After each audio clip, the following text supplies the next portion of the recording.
The night sky over Tel Aviv looked calm, dark, quiet, almost normal. Then the sirens started. At first, a distant warning, then more alarms, spreading across the city. Air defense systems activated, radars locked onto fast-moving objects approaching from hundreds of kilometers away. Ballistic missiles. Within minutes, Israel's defense network was pushed into full combat mode. Interceptors launched, explosions lit up the sky, and across Tel Aviv, civilians rushed toward shelters. But this was not just another routine alert. According to multiple reports, Iran had launched some of its most powerful missile systems toward Israeli territory. If confirmed, this would mark one of the most serious escalations in the Iran-Israel confrontation in recent years. And it raises a critical question. Is this still a limited exchange, or the beginning of something much larger?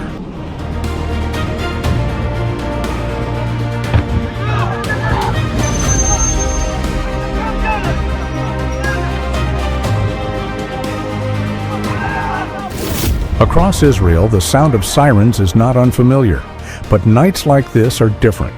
The alerts spread quickly. From Tel Aviv to surrounding cities and into multiple regions across the country. Residents receive warnings through emergency systems. Phones vibrate. Broadcast alerts interrupt regular programming. Within seconds, people move. Families rush toward protected rooms and underground shelters. Traffic slows. Streets begin to empty. Above them, the defense network activates. Radars scan the sky, tracking incoming objects moving at extreme speed. In situations like this, timing becomes critical. From the moment a missile is detected, air defense operators often have only minutes, sometimes seconds, to respond.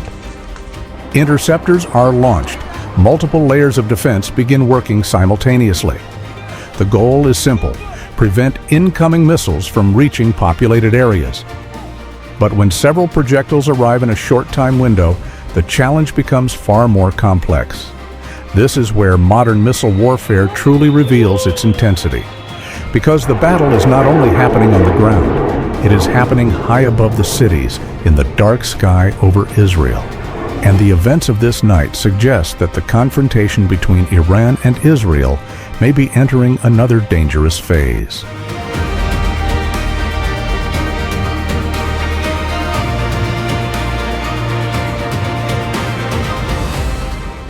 Reports from multiple defense observers suggest that the latest escalation may involve some of Iran's most advanced missile systems.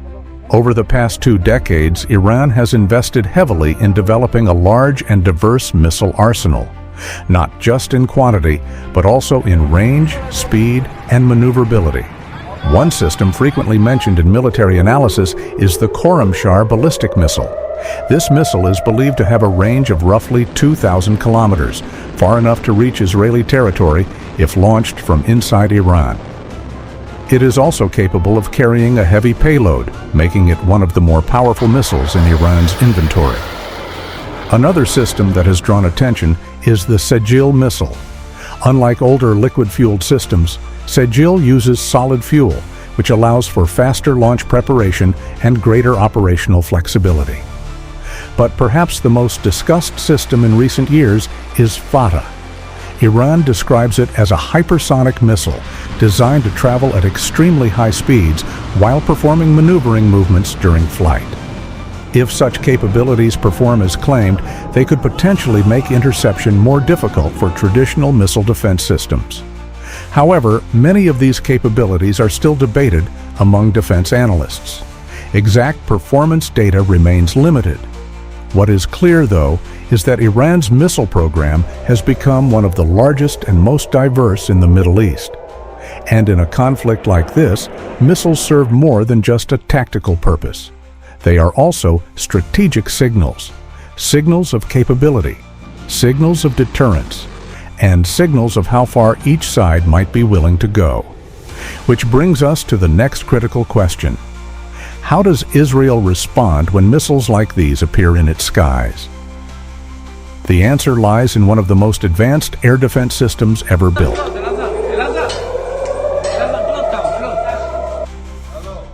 When missiles appear in the skies above Israel, the response does not rely on a single system. Instead, it depends on a multi-layered defense network designed to handle different types of threats. Each layer has a specific role. Each layer targets a different range. The first layer is Iron Dome. This system is designed to intercept short-range rockets and artillery projectiles. It calculates the trajectory of incoming threats and determines whether they will land in populated areas. If a rocket is predicted to fall in an open field, the system may choose not to intercept. But if the trajectory threatens a city or critical infrastructure, interceptors are launched within seconds. The next layer is David's Sling. This system is designed to deal with medium-range missile threats, including more advanced rockets and cruise missiles. Then comes the highest layer, the Arrow Missile Defense System.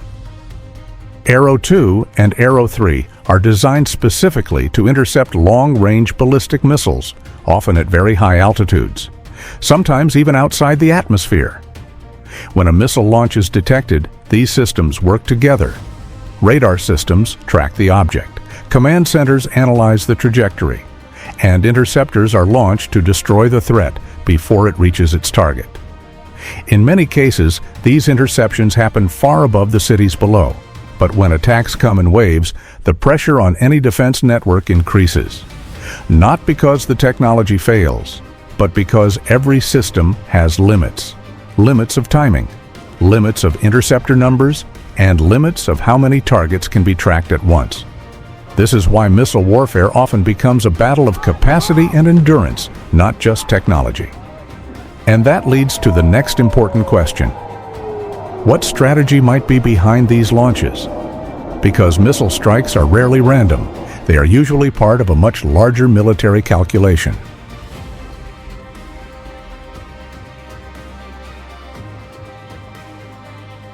Missile attacks in modern conflicts are rarely random. They are usually calculated, planned not only for impact, but for pressure. Analysts often point to a strategy known as saturation. The concept is simple. Launch enough projectiles within a short time window. Force the defense system to respond to multiple targets simultaneously.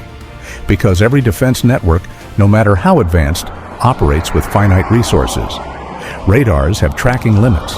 Interceptor missiles are not unlimited, and decision time is extremely short. A wave of launches can stretch those limits, not necessarily to break the system entirely, but to test it, pressure it, and observe its response. In strategic terms, missile strikes serve several purposes. They demonstrate capability, they send political signals, and they shape the psychological dimension of conflict. Because in modern warfare, perception can be as powerful as physical damage. Which leads to the final and perhaps most important question. Where does this confrontation go from here? But this confrontation is not only about missiles, it is also about geopolitics. The Middle East sits at the center of global energy routes, security alliances, and regional rivalries. When tensions rise between Iran and Israel, the effects are rarely contained to just two countries. Iran represents one side of a broader regional network that includes partners and allied groups across the Middle East. Israel, on the other hand, maintains deep strategic ties with the United States and several Western allies. This creates a fragile balance.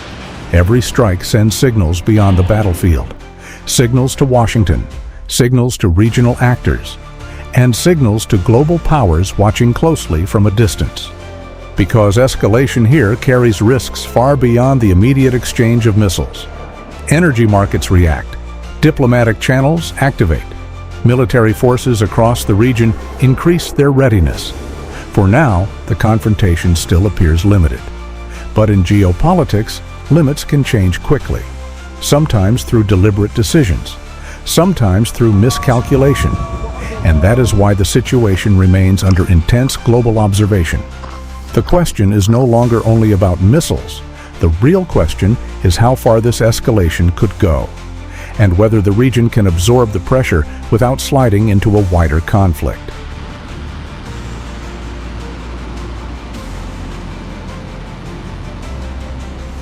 For now, the skies over Israel remain under constant watch. Air defenses stay active, radars continue scanning, and both sides are carefully measuring their next moves. What we are witnessing is not just a series of missile launches. It is a test of deterrence, endurance, and strategy. Iran is demonstrating reach. Israel is demonstrating defense. Neither side appears ready to fully step back, but neither side may want a full regional war either. This is the delicate balance that defines modern geopolitics in the Middle East. A balance where every strike sends a message, and every response reshapes the strategic landscape. For now, the situation remains fluid, and the next development could come at any moment. So the real question is this: do you think this confrontation will remain a limited exchange between Iran and Israel? Or could it evolve into a larger regional conflict involving more actors across the Middle East? Share your thoughts in the comments, because in moments like this, global events are not just unfolding on the battlefield. They are being analyzed, debated, and watched by the entire world.